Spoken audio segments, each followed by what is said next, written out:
Welcome! Let's learn some words through a fun way. Today we're going to look at words that are related with each other, which have the meaning rule and have the root cressy. So, before we get started, I am Ajit Pio from Capshine. Capshine is a revolutionary Learn It Together English fluency program. With Capshine, learning English is easy, quick, fun, affordable, and effective. And we promise a whole new you in 6 months or less.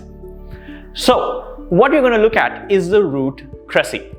This root, when used in different words, means rule, either rule by or rule of. For example, a very common word that you must be aware of is democracy. The root demo means people, cressy meaning rule. So democracy essentially means rule by or rule of the people. You must have heard of this famous saying by Abraham Lincoln, which is democracy is rule of the people, by the people, for the people. That's a good summarization of what democracy is. Let's look at an example. If you're opposed to democracy, you don't believe that every individual has a voice. And this is absolutely true. And notice how democracy is used to mean that people have a voice. So in a democracy, people get to vote their leaders, people get to vote people out of power, and they also get a say in what reforms and laws get passed. In most cases, democracy, rule by or of the people. Another word with cressy is adhocracy. You might have heard of the word ad hoc. You might have heard of it. Ad hoc means something that's done at the moment, without planning. It's just done spontaneously, right? Similarly, an adhocracy is a system or a way of doing things in which things are done spontaneously without much planning, right? This is quite often contrasted with the word bureaucracy, where a bureaucracy, everything is planned, everything has to be approved, and everything has a system in place. And adhocracy is sort of like how early stage startups are. They're quite disorganized, decisions are made and plans are made at the moment on the spot. So a good way to think of this is, look at this sentence. For most companies, the choice between bureaucracy and adhocracy represents a common dilemma. Notice the word bureaucracy, and also it's paralleled or rather contrasted with adhocracy. So bureaucracy is where everything is rigid, everything is structured, there's a lot of order. Adhocracy is things are sort of random, but also there's a lot of creativity and things are done spontaneously without much friction, right? So many startups usually have this decision. Do I run it like a free adhocracy, or do I go into a bureaucratic route? Adhocracy, a system where things are done at the moment without much planning. Another word with cressy, autocracy. So auto means self, and you might think, okay, autocracy means self-rule. No, it's not. Autocracy is when one person or one body decides that they have absolute power. So usually one person, like a dictator, right, who decides that they are, the best to rule the country and everything that happens. So one person with absolute power is, this kind of system is called an autocracy.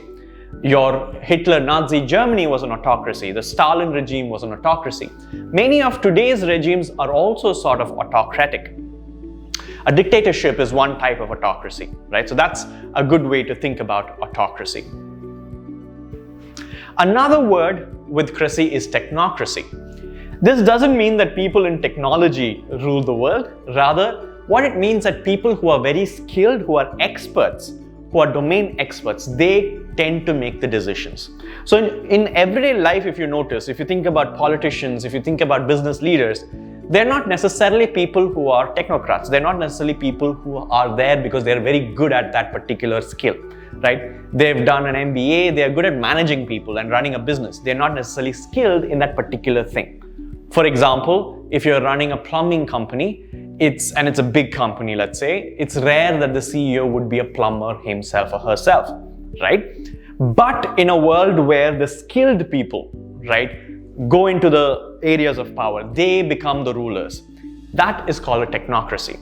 Like Apple is a great example of this. In Apple, people who are skilled are the ones who go into large, big positions. So if in a world where Apple ruled, then it would be a technocracy, right? So a minister of finance, for example, must have been a stockbroker with a lot of assets, right?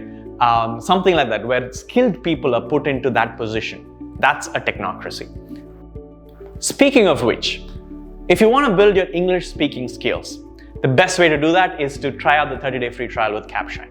With Capshine, you get speaking opportunities, you get to learn and practice as a group, you get a personal coach who gives you monthly feedback and prescriptions on how to improve your communication and confidence, and also you get daily micro lessons and live classes to build your foundational skills.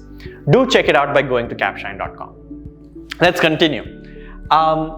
Isocracy. So the word iso, like isosceles triangle, if you remember from school, is when two sides are equal, right?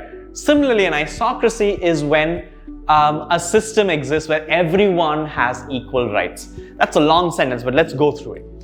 The central idea of the liberal democratic political philosophy is isocracy, a governance that excludes any discrimination and the idea that legal rights are afforded to everyone, right? So it's sort of more than context, it's also sort of a definition of what isocracy is. So an isocracy is where everyone has equal rights. It's like an ideal liberal world where everyone is equal, everyone has the same rights. In the real world, this is not the case, right? So isocracy, where everyone has equal rights. Theocracy.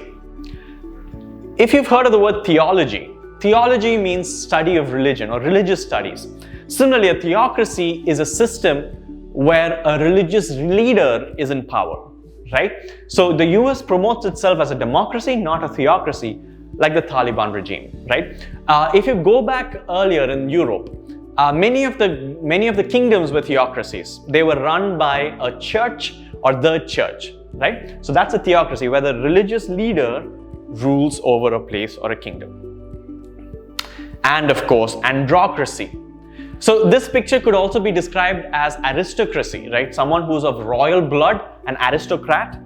If they are ruling, like for example, the British royals, they used to have power back then, and it was, if you have to be the child of the king or the queen to become the ruler. That's an aristocracy. But an androcracy, like android or andretium means male.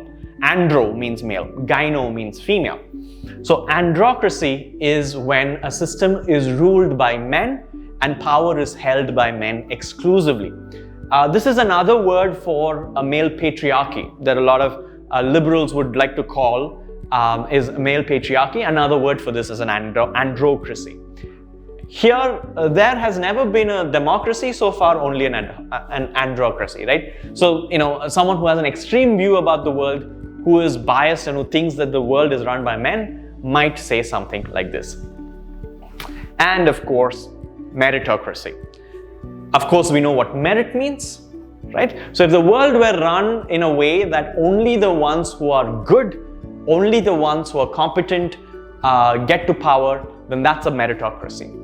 Parents with money, education, and connections cultivate in their children the habit that the meritocracy rewards, right? So if you have skills, if you have the right kind of background, then a meritocracy will work for you because you are awarded for being really good. It doesn't matter who you are, where you come from. That's what a meritocracy is. Great. So let's quickly review the words that we've seen so far. Democracy, ruled by the people or government of the people. Adhocracy, a system where everything is sort of random, its decisions are made at the moment. Autocracy, a dictatorship. Technocracy, where only people with absolute skill and technical knowledge become rulers. Isocracy, where everyone is equal. Theocracy, religious rule. Androcracy, where it's a male-dominated power center. And of course, meritocracy, where everyone has equal rights. Or everyone has equal opportunities, right? I hope you found this lesson useful. If you like the video, like and subscribe. Make sure you hit the bell notification to not miss any more content from us. And of course, check out our 30-day free trial by going to capshine.com or downloading the app. Thank you.